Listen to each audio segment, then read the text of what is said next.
बिस्मिल्लाहिर्रहमानिर्रहीम। अस्सलाम वालेकुम नाज़रीन, आप देख रहे हैं राय साकिब डिजिटल मीडिया। उम्मीद करता हूँ आप तो हम लोग खैरियत से होंगे। नाज़रीन, इंतहाई इंपॉर्टेंट केस आज उसकी समाअत सुप्रीम कोर्ट ऑफ पाकिस्तान के अंदर।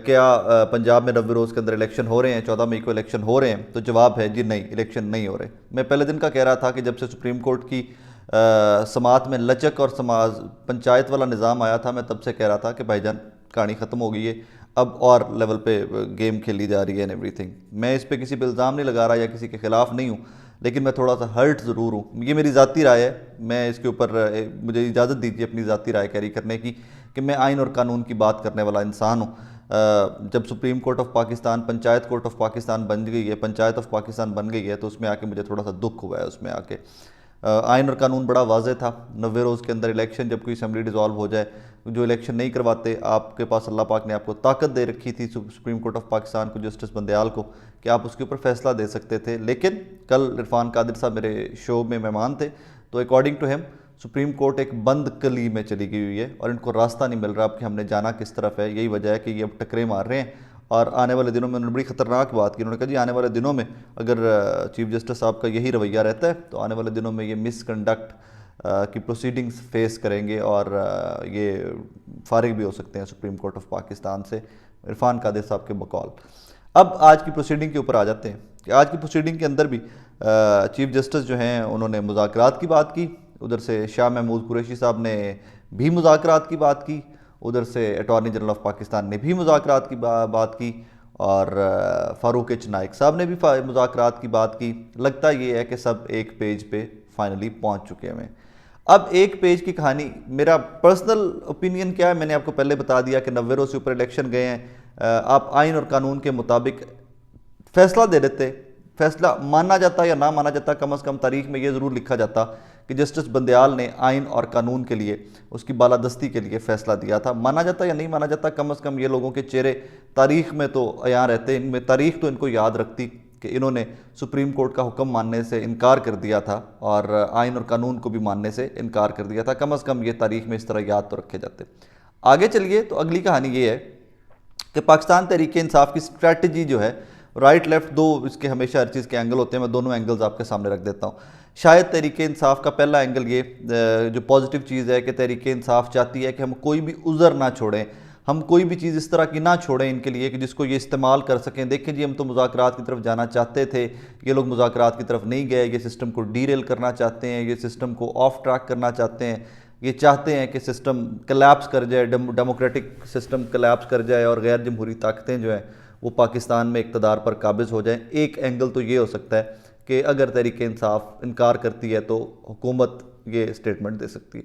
दूसरा, तहरीक इंसाफ को गालिबन ये भी एक एंगल है कि हो सकता है तहरीक इंसाफ को समझ आ गया हो कि सुप्रीम कोर्ट ऑफ पाकिस्तान अपने फैसलों के ऊपर अमल नहीं करवा पा रही अभी तक। क्योंकि देखिए, जितने भी अभी तक रिसेंटली जितनी डेवलपमेंट्स हैं सुप्रीम कोर्ट ऑफ पाकिस्तान के फैसलों की, जो उन्होंने फैसले जारी किए हैं, किसी के ऊपर अमल नहीं हुआ। वो टाइम बाय कर रही है हुकूमत और वो टाइम लिए जा रही है।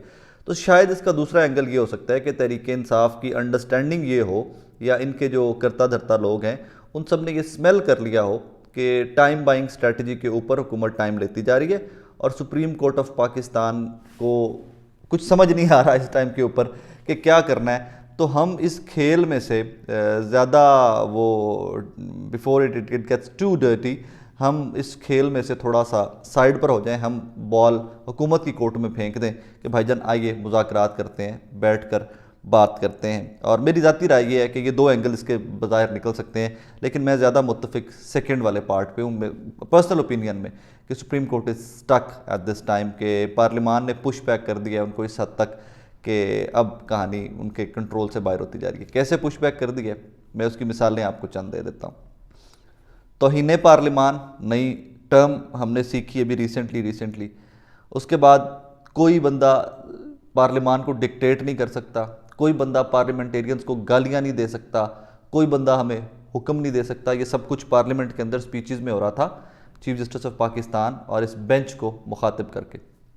मतलब एवरी सिंगल डे पार्लियामान जिस हद तक सख्त ज़ुबान इस्तेमाल कर सकता था chief justice of Pakistan and honourable जजेस के लिए, वो सख्त तरीन ज़ुबान इस्तेमाल करते रहे हैं और इससे ज़्यादा सख्त ज़ुबान मेरे अंदाजे में इसके मुताबिक की भी नहीं जा सकती थी जितनी ज़ुबान सख्त उनके बारे में इस्तेमाल की गई है। दूसरी जानिब क्या होता रहा है, सुप्रीम कोर्ट ऑफ पाकिस्तान बहुत लीनियंट, बड़ी बुर्दबारी के साथ, बड़े सुकून के साथ, तहम्मुल के साथ अभी तक की प्रोसीडिंग्स को लेके चल रही है। अभी तक उन्होंने कोई भी फैसला जज्बाती होके, इमोशनल होके नहीं दिया कि जिससे सिस्टम को ख़तरा हो, which is positive. I do support that कि सिस्टम को ख़तरे वाली बात जो है वो जहाँ पर उनको नज़र आती है वो थोड़ा सा स्टेप बैक कर जाते हैं। लेकिन नाजरीन, मेरा सवाल यहाँ पर ये है कि कब तक हम नज़रिया ज़रूरत पर चलेंगे, कब तक चंद सियासी जमातें इकट्ठी होकर सुप्रीम कोर्ट को, आइन को, कानून को ब्लैकमेल करती रहेंगी इस मुल्क के अंदर, और आइन और कानून इस मुल्क के अंदर ब्लैकमेल होता रहेगा। आज ये पीडीएम है, कल को कोई एक नया इत्तेहाद सामने आ जाएगा और वो सुप्रीम कोर्ट को और अपोजिशन को ब्लैकमेल करेगा कि भाई हम नहीं इलेक्शन करवाना चाहते, हम नहीं इलेक्शन में जाना चाहते, जाओ जो होता है कर लो। तो क्या आपका और मेरा जो हक है वोट करने का और अपनी मर्ज़ी के हुक्मरान चुनने का, वो हक ख़त्म हो जाएगा क्योंकि चंद सियासी जमातें इकट्ठी हो गई हैं? मतलब ये बड़ा लॉजिकल सा सवाल है। आज जिस तरह supreme court of Pakistan push back कर रही है, और एंड में रिमार्क्स ज़रा सुनिए और देखिए आप कि एंड में supreme chief justice of Pakistan समाअत मुलतवी करते वक्त क्या कह रहे हैं कि हम कोई टाइम फ्रेम नहीं दे रहे मुज़ाकरात का, बाकी तफसीली हुक्मनामा इस आज की समाअत का बाद में जारी हो जाएगा। एक छोटी सी समाअत थी, कोई लंबी चौड़ी समाअत भी नहीं थी, जिस केस के अंदर या जिन सर्कमस्टांसिस के अंदर पूरा मुल्क हिजानी कैफियत में है, वहाँ पर एक छोटी सी समाअत and we are good to गो।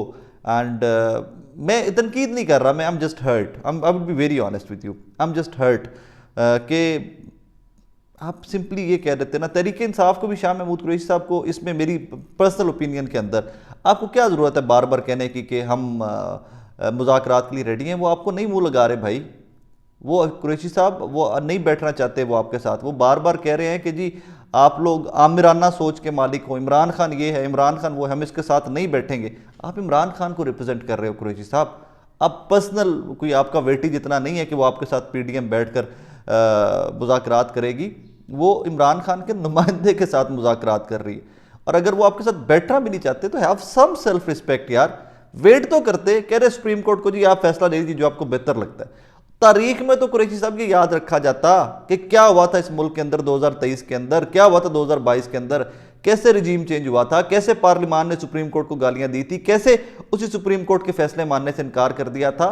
तारीख में ये तमाम तर चेहरे याद तो रखे जाते जो जमहूरियत के चैंपियन बने हुए हैं, जो कॉन्स्टिट्यूशन के चैंपियन बने हुए हैं, जो सबसे बड़े कॉन्स्टिट्यूशन के अलमबरदार हैं कि जी हम कॉन्स्टिट्यूशन को बचाने निकले, हमने कॉन्स्टिट्यूशन हमारी जमात ने दिया था, पीपल्स पार्टी वाले एंड ऑल दैट। इनके चेहरे तो याद रखे जाते कुरैशी साहब। लेकिन बहरहाल आप लोग सियासतदान हैं, आपकी अपनी स्ट्रेटजी होगी, मेरी एक अपनी राय है पाकिस्तानी होने के नाते, उसको लेकर मैं हर्ट हूँ। I am actually very hurt कि यहाँ पर पंचायत नहीं लगाई जानी चाहिए। साढ़े पिंडा के डेरिया के होंगे दो फरीक लड़ पे ने, बुलाओ तो चोरी साहब आते हैं इन्ना को तू कर छड़, इन्ना को तू कर छड़, चलो सुलह करो, जप्पा पाओ तो जी घरां जाओ। और भाई ये आईने पाकिस्तान है, ये 22 करोड़ की अवाम के मुकद्दर का आज का फैसला नहीं है सर। इस 22 करोड़ के मुकद्दर के फ्यूचर के फैसले डिपेंड करते हैं आपके इस हेयरिंग और इस समाअत के ऊपर कि आइंदा मुल्क ने चलना किस तरफ है। आज तुम उत्थे हो, मैं लगता है जिमें I am sorry do forgive me, लगता है कि जिमें जट्टां दी कोई पंचायत ला के हुक्का चिकदे हाँ भी चोरी तू अंज कर लै, हाँ भी चोरी तू अंज कर लै। That is not the way. और कुरैशी साहब ने भी उस पंचायत का हिस्सा बनने में बहुत जल्दी की है। दो कि अगर आपने वो प्रेशर सारे सुने तो शेख रशीद साहब जाते जाते कह गए कि मुज़ाकरात जो कुछ नहीं होना, ये टाइम बाइंग टैक्टिक है सर।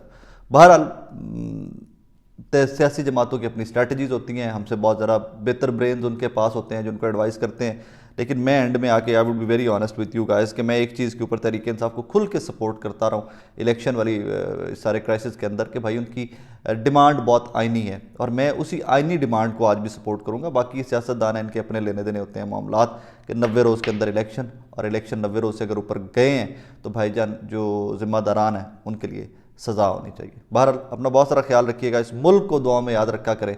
75 साल हो गए हम नाजुक दौर से और नाजुक मोड़ से गुजर रहे हैं। अल्लाह करे कि नाजुक दौर से नाजुक मोड़ दे कोई बड़ा गर्क हो जाए, क्योंकि साडा मुल्क के अगे उस तो बगैर टुर नहीं पा रहा। अपना बहुत सारा ख्याल रखिएगा।